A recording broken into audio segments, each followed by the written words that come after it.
నమస్తే, welcome to VTV న్యూస్కి స్వాగతం. వైశాఖ మాసం 3వ ఆదివారం సందర్భంగా అప్పన్నమ్మ తల్లి ఆలయానికి భక్తుల తాకిడి. శ్రీకాకుళం జిల్లా పెద్దపాడు గ్రామంలో వెలసిన శ్రీ శ్రీ అప్పన్నమ్మ తల్లి ఆలయానికి భక్తుల తాకిడి పెరిగింది. వైశాఖ మాసం 3వ ఆదివారం అమ్మవారి ప్రతిష్ఠ వారోత్సవాలను చేపడుతున్నట్లు నిర్వాహకులు తెలిపారు.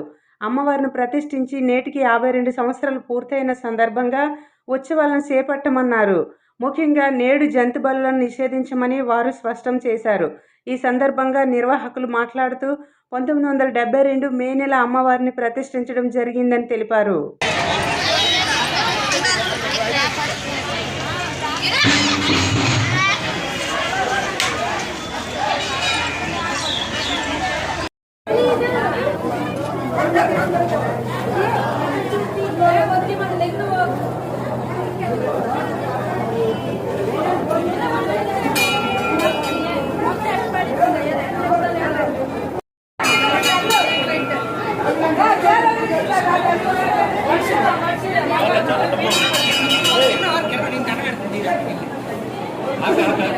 Very